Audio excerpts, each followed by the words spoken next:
પણ ડિસિપ્લિનની વાત નથી થતી. એવું કહે છે કે જે નેતાઓ જેના ઉપર કેસ હોય એ ભારતીય જનતા પાર્ટીમાં જાય છે. કેસ બધા ક્યારેય ચાલતા નથી. કેસમાં બધું એ લોકોને ક્લીન ચીટ મળી જાય છે.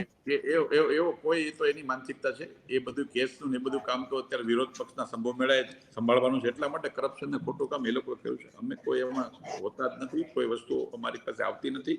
અને એવો કોઈ સમાજને કે પ્રજાને નડે એવો હોય એવા નેતાને કોઈ એમ જોડતા પણ નથી. અચ્છા, જે નેતા જોડાય છે એ નેતા પછી દુખી છે એવું ઘણા બધા, કારણ કે કોંગ્રેસમાંથી જે નેતા આવ્યા છે ભારતીય જનતા પાર્ટીમાં, આપ જો કહેશો ને કોંગ્રેસની માનસિકતા છે, તેમ આટલા વર્ષથી આટલા લોકો જોડાણ, આટલા લોકો કામ કરે છે, એમાં એક વ્યક્તિનું નિવેદન કરાવી દો મને મીડિયામાં, હું દુખી છું એવું એક તો કેવો સિંગલ મન દેખાડો. ગુજરાતમાં 1,10,00,000 કાર્યકર્તા છે. હિન્દુસ્તાનમાં વિશ્વની સૌથી મોટી પાર્ટી સંગઠન અમારું છે. એક નેતા તો બતાવો. એ તો કોંગ્રેસના લોકોની માનસિકતા છે. દુઃખી હોય તો આટલા બધા આવે શું કામ? અચ્છા, હજી કેટલા આવી રહ્યા છે?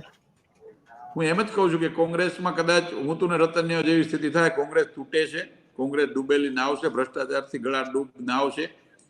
કોંગ્રેસની તૂટેલી નાવમાંથી લોકો કૂદકા મારે. પણ ભરતભાઈ, 27 વર્ષથી એ લોકો સત્તામાં નથી. અરે ભ્રષ્ટાચાર 10 વર્ષ જ થયા. દિલ્હીમાં તો 10 જ વર્ષ થયા. 10 વર્ષ પહેલા તો એટલું બધું કરેલું છે કે હજુ સેટ નથી કરી ગયા. પણ ગુજરાતમાં તો નથી ને. ગુજરાતમાં તો 27 વર્ષથી નથી. એટલે કોંગ્રેસ દિલ્હીમાં તો હતી ને.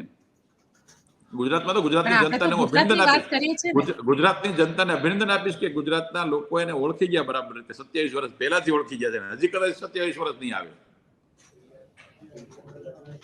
અચ્છા, તમારે કારણ કે લોકસભા ચૂંટણીની તૈયારીઓ પણ તમારી ચાલુ થઈ ગઈ છે અને તમારું આ જેને કહી શકાય કે ભરતી મેળો પણ ચાલુ થઈ ગયો છે. હવે એ ભરતી મેળામાં અર્જુન મોઢવાડિયા, શૈલેષ પરમાર સાથે સાથે ઘણા બધા કોંગ્રેસના સિનિયર નેતાઓના નામ આવી રહ્યા છે. તો આમાંથી કોણ કોણ જોડાવાના છે? એટલે જે લોકોને નરેન્દ્ર મોદી સાહેબના નેતૃત્વમાં દેશના છેવાડાના માનવીના વિકાસ માટે અમે કહીએ છીએ કે ચલો જલાએ દીપ અભી ભી જહાં અંધેરા હૈ, જ્યાં પણ અંધારું છે ત્યાં ઉજાળું અજવાસ કરવો છે. અને જે લોકોએ હિન્દુસ્તાનને વિશ્વની મહાસત્તા બનવાનો સૈનિક તરીકેનો સાક્ષી ભાવથી કામ કરવું છે, એવા જેટલા લોકો વિચાર છે એ બધાને લઈ લેવાના છે. અચ્છા, બધાને લઈ લેશો એટલે ત્યાં આગળ ભારતીય જનતા પાર્ટીમાં બધા જ ભેગા થશે? કોંગ્રેસના પણ નેતાઓ હજી તમે બધાને લઈ લેશું મતલબ કે જેટલા લોકો વિશ્વની મહાસત્તા હિન્દુસ્તાન બને છે નરેન્દ્રભાઈના નેતૃત્વમાં, વર્લ્ડની 1 થી 3 ઇકોનોમીમાં હિન્દુસ્તાન સ્થાન લેવાનો છે, આવા ઐતિહાસિક કામો કરવાના સાક્ષી બનવાનું પોતાનું સપનું હશે, તો એનું સ્વપ્ન પૂરું કરવાની એક રાજનૈતિક પાર્ટી તરીકે અમારી જવાબદારી છે. અમે વસુધૈવ કુટુંબકમની ભાવનાને માનીએ છીએ. અમે તો સમરસતાને હું નહીં તું, અમે સૌનો સાથ, સૌનો વિકાસ, સૌનો વિશ્વાસ અને બધાનો સહિયારો પ્રયાસ એ મંત્ર સાથે કામ કરીએ છીએ. અમારી આ વિચારધારાના આ મંત્રમાં અમારી આ યાત્રાના જેટલા લોકોએ સહયાત્રી બનવું છે, જેટલા લોકોએ એમની જાતને, એમની ભવિષ્યની પેઢી યાદ રાખે કે આ વિશ્વની મહાગુરુ જ્યારે ભારત દેશ બન્યો એ લડાઈમાં નરેન્દ્ર મોદી સાહેબનો હું પણ સૈનિક હતો, એવું જેટલા વિચારતા છે એ બધા સૈનિકોને અમારા માટે દરવાજા ખુલ્લા છે. અચ્છા, તમે કહી રહ્યા છો સૈનિકો માટે દરવાજા ખુલ્લા છે, પણ સવાલ, કારણ કે અમે જ્યારે પત્રકારો ભેગા થઈએ ને ત્યારે સવાલ એ આવે કે કોંગ્રેસમાં જે તોફાની નેતા હોય ને એ ભાજપમાં આવીને ડિસિપ્લિન નેતા બની જાય છે. એવું કઈ રીતે થઈ શકે? કોંગ્રેસમાં કોઈ પૂછવા વાળું નથી, કોઈ કહેવા વાળું નથી.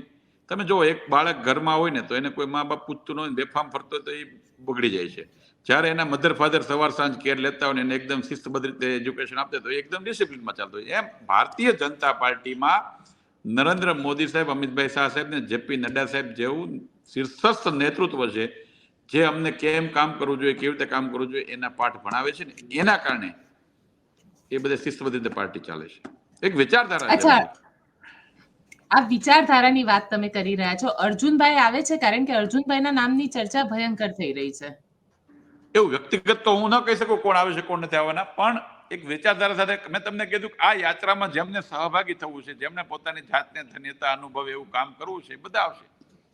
કારણ કે તમે સમજો કે નરેન્દ્ર મોદી સાહેબનું નેતૃત્વ વિશ્વના 76% લોકોએ સ્વીકાર્યું છે કે વિશ્વના સૌથી લોકપ્રિય નેતા છે.